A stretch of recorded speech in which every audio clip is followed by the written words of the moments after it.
Next is demerits of Mendeleev's periodic table. The whole number atomic mass of the element cobalt and nickel is the same. Therefore, there was an ambiguity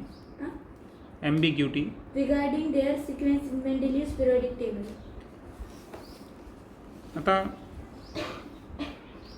atomic mass आपण पॉईंटमधले सोडून द्यायचं, फक्त hole number जर घेतलं तर अशा वेळेस काय झालं की कोबाल्ट आणि निकेल या दोन्हींचा जो ॲटॉमिक मास आहे होल नंबरमध्ये म्हणजे पॉईंट सोडून द्यायचे, तर तो कसा आहे, सेम आहे. मग सेम असल्यामुळे काय झालं की एक प्रकारची संदिग्धता, ॲम्बिग्युटी म्हणजे कन्फ्युजन, संदिग्धता जे की कुठं प्लेस करायचं, म्हणजे कोणाला कोणाच्या अगोदर प्लेस करायचं, तर ही ॲम्बिग्युटी जी आहे ही मेंडेलिव्हच्या पिरियडिक टेबलमध्ये आपल्याला त्याच्या सिक्वेन्समध्ये दिसून येईल. म्हणजे हा त्याचा पहिला दोष आहे पिरियडिक टेबलचा, की त्यामध्ये कोबाल्ट आणि निकेल या दोन्हींचा ॲटॉमिक मास होल नंबर सारखा असणे, बरोबर आहे का, आणि सेम असल्यामुळं त्या ठिकाणी त्यांच्या सिक्वेन्स संदर्भात थोडीशी ॲम्बिग्युटी. Okay. Isotopes were discovered long time after Mendeleev put forth the periodic table. आणि या अगोदर पण पाहिलं आपण की क्लोरीनचं 35 आणि 37 जे आयसोटोप्स होते दोन, तर मग आयसोटोप्स ॲक्च्युअल डिस्कवर झाले नव्हते, बरोबर आहे का. त्याच्यामुळं आता सेम प्लेसला का डिफरंट प्लेसला त्यांना प्लेस करायचं, हा एक कन्फ्युजन होता.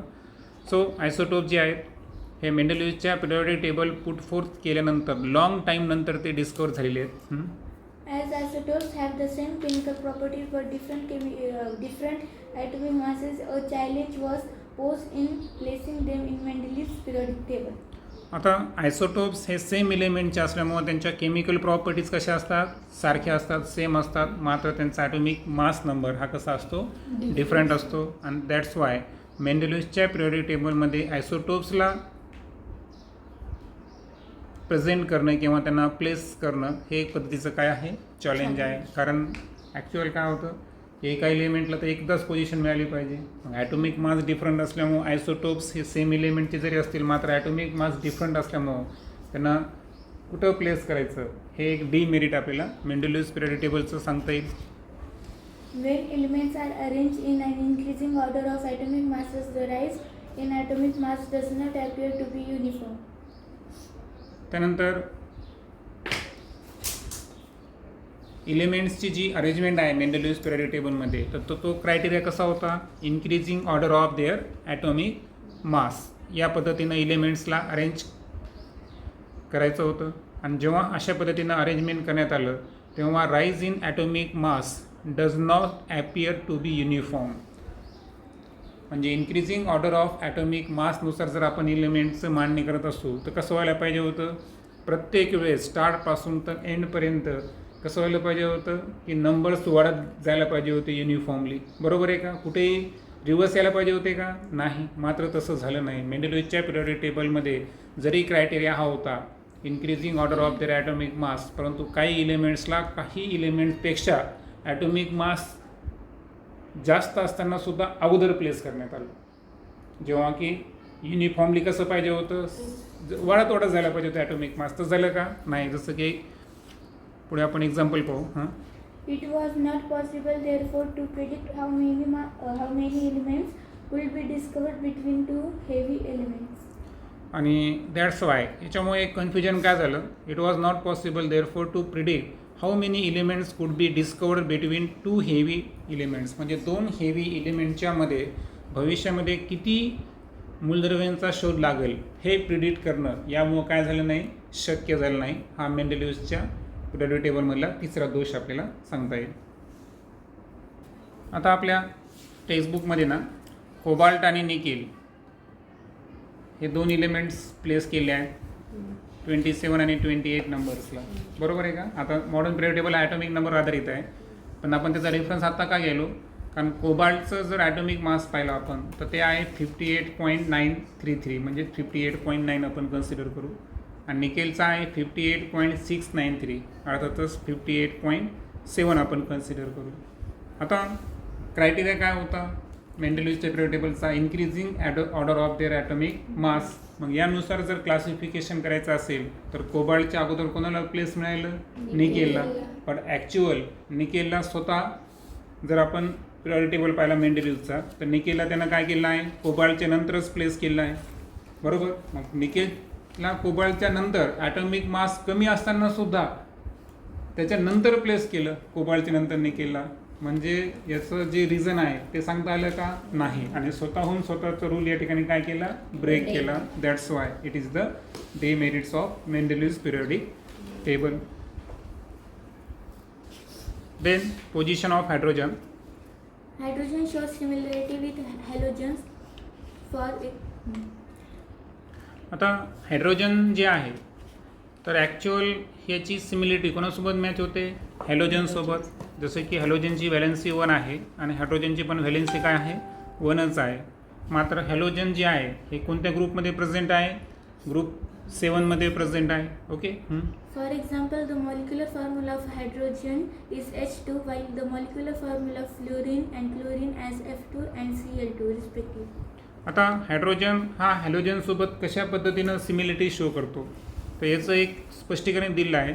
आता मॉलिक्युलर फॉर्म्युला आपण हायड्रोजनचा पाहिला तर तो काय आहे, H2, म्हणजे हायड्रोजन काय आहे, डायॲटॉमिक. आणि सेम पद्धतीनं हॅलोजन फॅमिलीमध्ये 2 मेंबर इथं सांगितले, फ्लोरीन आणि क्लोरीन. हे सुद्धा यांचा फॉर्म्युला आहे F2 आणि Cl2. हे सुद्धा काय आहे, डायॲटॉमिक.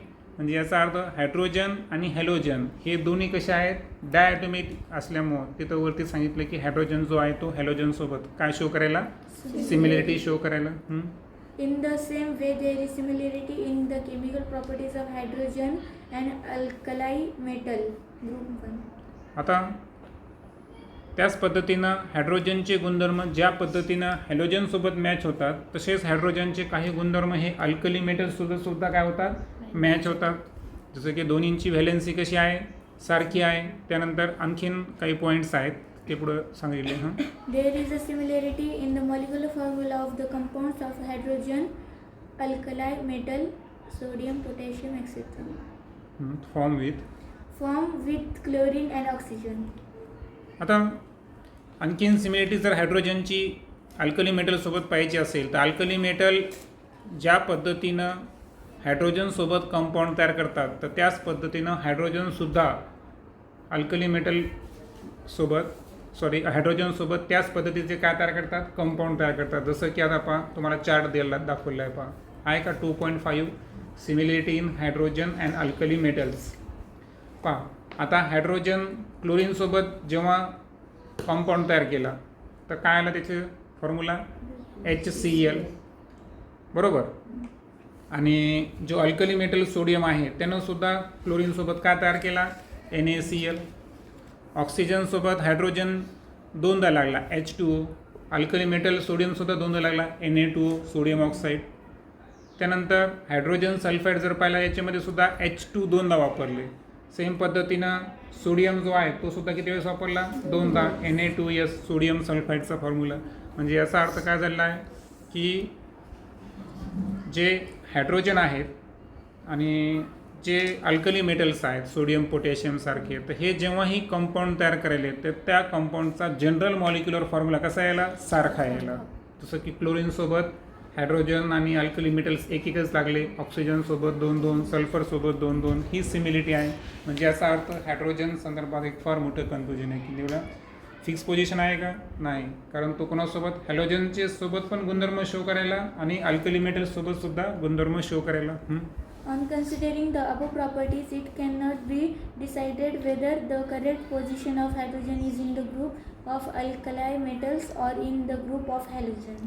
आणि सो दॅट्स वाय फायनली काय झालं की हायड्रोजनला फिक्स पोझिशन देणे हे शक्य आहे का, नाही. कारण हायड्रोजनला करेक्ट पोझिशन जी आहे ही नेमकी द्यायची कुठं, अल्कली मेटल अर्थातच ग्रुप नंबर 1मध्ये द्यायची का हॅलोजन फॅमिली अर्थातच जे ग्रुप नंबर 8 आहे याच्यामध्ये करायचं, हे एक फार मोठं कन्फ्युजन या ठिकाणी आहे.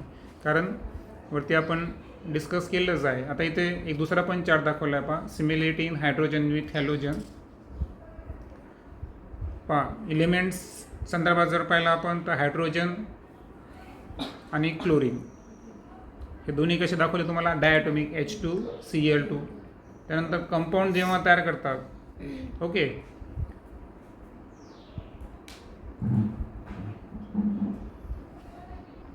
आता इथे हायड्रोजननं मेटलसोबत एक कंपाऊंड तयार केला, सोडियम हायड्राईड.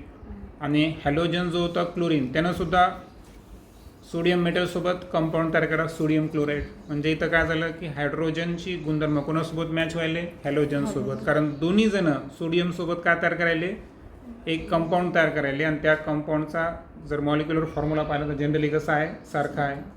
त्यानंतर पुन्हा लास्ट बॉक्समध्ये जर पाहिलं आपण तर पहा हायड्रोजन जेव्हा नॉन मेटल कार्बनसोबत मिथेन तयार केलं तर हायड्रोजन किती लागले या ठिकाणी 4 आणि इथं क्लोरीन आहे पहा कार्बनसोबत त्यांना जेव्हा कंपाऊंड तयार केला कार्बन टेट्राक्लोराईड CCl4 तर क्लोरीनसुद्धा किती लागले 4 लागले. याचा अर्थ हायड्रोजन जो आहे तो हॅलोजनसोबत पण सिमिलिटी शो करायला आणि पहिल्या चार्टमध्ये जर पाहिला आपण तर तो अल्कली मेटलसोबत सुद्धा काय करायला सिमिलॅरिटी शो करायला.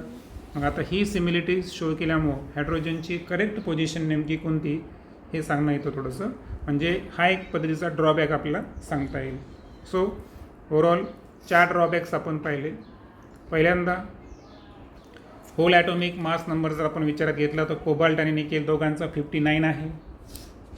सेम असल्यामुळं ॲक्च्युअल सिक्वेन्स कशी ठेवायची ही ॲम्बिग्युटी होती.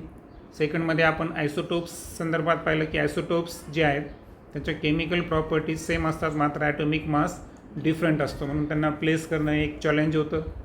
तिसरं आपण पाहिलं की ॲटॉमिक मासच्या इन्क्रीजिंग ऑर्डरनुसार एलिमेंटला प्लेस करणं आवश्यक होतं, पण कोबाल्ट आणि निकेल संदर्भात हे आपल्याला युनिफॉर्मली दिसतं का नाही. निकेल जे आहे तर त्याला कोबाल्टच्या नंतर प्लेस केलं जेव्हा की त्याचा ॲटॉमिक मास कमी होता कोबाल्टपेक्षा. आणि फायनली आपण हायड्रोजनची पोझिशन पाहिली की जे हायड्रोजन्स आहेत ते अल्कली मेटल आणि हॅलोजन या दोन्ही संदर्भात सिमिलॅरिटी शो करतात. दॅट्स वाय त्याला करेक्ट पोझिशन या ठिकाणी मेंडेलिव्हला देता आली का नाही. असे हे 4 ड्रॉबॅक्स किंवा डिमेरिट्स म्हणू आपण